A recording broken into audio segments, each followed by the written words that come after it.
ये कहानी एक ऐसे राजा की है जिसने खुद को भगवान समझ लिया और यहीं से उसका पतन शुरू हुआ। कहते हैं ताज सिर पर हो तो गर्दन अपने आप ऊंची हो जाती है, और जब गर्दन ज्यादा ऊंची हो जाए तो इंसान जमीन देखना भूल जाता है। बहुत समय पहले की बात है। आर्यावर्त की धरती पर एक विशाल राज्य था, सूर्यगढ़। सोने के महल, हीरे जवाहरात और हजारों सैनिकों से सजा हुआ। लेकिन इस राज्य की सबसे बड़ी पहचान उसका राजा था, राजा विक्रम सिंह। वीर, शक्तिशाली, पर उससे भी ज्यादा घमंडी। देखो इस वैभव को, ये महल, ये सेना, ये संपत्ति, ये सब मेरी मुट्ठी में है। लोग कहते हैं विधाता भाग्य लिखता है, पर सूर्यगढ़ का भाग्य सिर्फ विक्रम सिंह लिखता है। महाराज, प्रजा बाहर अकाल की आशंका से डरी हुई है। हमें अन्न भंडार खोलने चाहिए। अकाल? मेरी सल्तनत में अकाल की हिम्मत कैसे हुई? अगर प्रजा भूखी है तो ये उनकी कमजोरी है। मुझे कमजोर लोग पसंद नहीं। उत्सव जारी रखो। कुछ दिन बाद दरबार में एक साधु आया। राजन, सुना है तुम काल को भी अपनी दासी समझते हो। बूढ़े, तू मांगने आया है या मरने? इस राज्य में मेरी अनुमति के बिना पत्ता भी नहीं हिलता। घमंड का ताज बहुत भारी होता है राजन। जिस दिन ये गिरेगा तुम्हारी गर्दन संभाल नहीं पाएगी। याद रखना, मिट्टी से बने हो और मिट्टी ही तुम्हारा अंत करेगी। सैनिकों, इस पागल को धक्के मारकर बाहर निकालो। इसे दिखाओ कि लोहे के राजा को मिट्टी का डर नहीं लगता। साधु चुपचाप दरबार से चला गया। कुदरत का न्याय शुरू हो चुका था। देखते ही देखते सूर्यगढ़ की नदियां सूखने लगी। चारों तरफ धुंध छाने लगी। बारिश रुक जाती है, फसलें सूखने लगती हैं, जनता भूखी होने लगती है। शांति बहन, अब हमारा क्या होगा? मेरी बेटी कल से कुछ खाए नहीं है और बारिश की कोई झलक नहीं है। खेत में जो सब्जियां थी, सारी सब्जियां सूख गईं। बहन, मेरी भी हालत तुम्हारी तरह ही है। कल की आधी बची रोटी खाई हूँ और खेत का सभी फसलें भी पानी नहीं देने के कारण खराब हो गईं। दिन बीतते गए और राज्य का हालत भी बहुत खराब होता गया। राज्य में बड़े पद के कुछ लोग आपस में राजा के खिलाफ बात करते हैं। 3 महीने से बारिश नहीं हुई। राजा के महल में अनाज भरा है और हमारे घरों में बच्चों की थालियां खाली हैं। अगर यही न्याय है तो ये राज्य हमारा नहीं। मेरा बेटा भूख से नहीं मरा, वो उम्मीद से मरा है। राजा तक आवाज पहुंचाने गए थे, दरबारियों ने धक्के मारकर भगा दिया। अगर राजा भगवान है तो भगवान इतना अंधा कैसे हो सकता है?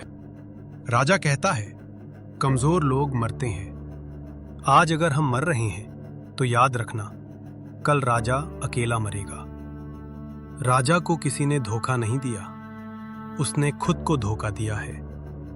जब राजा अपनी प्रजा को नीचे समझने लगे तो उसका ताज पहले दिलों से गिरता है।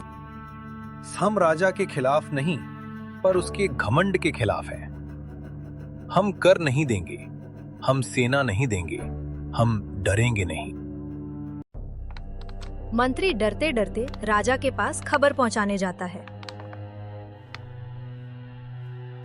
महाराज, गांवों ने कर देने से मना कर दिया है और पंचायत बैठ गई है। राजा पहली बार खबर सुनकर डर जाता है और चुप रहता है। धीरे धीरे कुछ गांव खाली होने लगी। लोग दूसरे राज्य जाने लगे, सूर्यगढ़ को छोड़कर। राजा को गालियां नहीं मिली और यही उसकी सबसे बड़ी सजा थी। राजा सिंहासन पर, दरबार आधा खाली। लोग कहाँ हैं? मंत्री डरता हुआ बोलता। महाराज, कई मंत्रियों ने दरबार आने से माना कर दिया और महाराज आज भी कर नहीं आया। तो कल आएगा? कल भी नहीं आएगा। भूख उन्हें वापस ले आएगी। नहीं महाराज। तो टूटने दो। भूख इंसान को तोड़ देती है। सूर्यगढ़ में राजा के खिलाफ प्रजा के बिगड़ते हालात की खबर पड़ोसी राज्य चंद्रगढ़ के राजा को मिलती है। महाराज, पड़ोसी राज्य सूर्यगढ़ में राजा विक्रम सिंह के खिलाफ प्रजा हो आई है महाराज।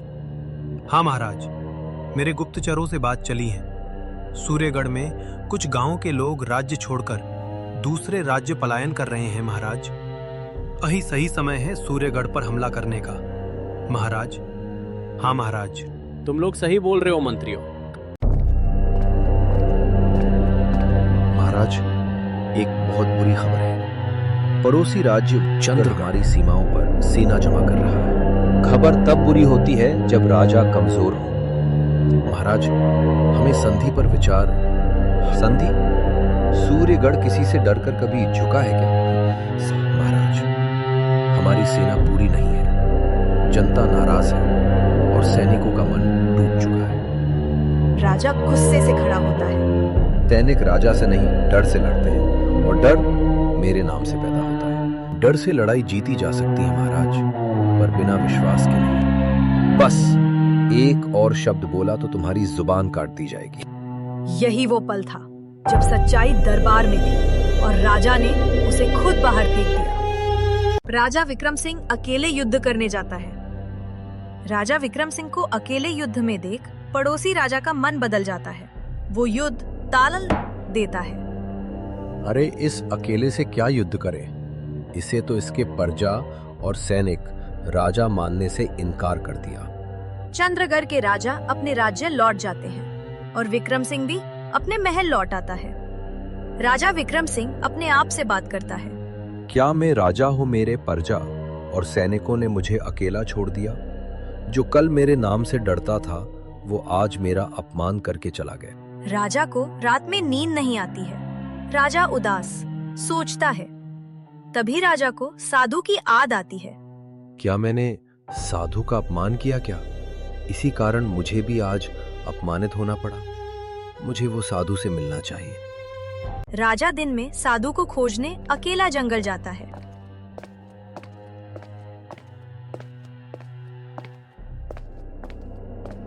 राजा को वही साधु मिलते हैं।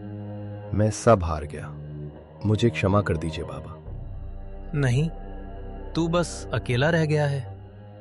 क्या मैं फिर राजा बन सकता हूँ? अगर बन गया तो तू कुछ नहीं सीखेगा। कुछ साल बाद राजा अपने ही राज्य में अपना पहचान छुपाकर खेत में काम करता है। घमंड चला गया पर ताज वापस नहीं आया और यही कहानी का अंत था। अगर आपको ये कहानी पसंद आई हो तो लाइक और सब्सक्राइब करें। मिलते हैं अगले एपिसोड में।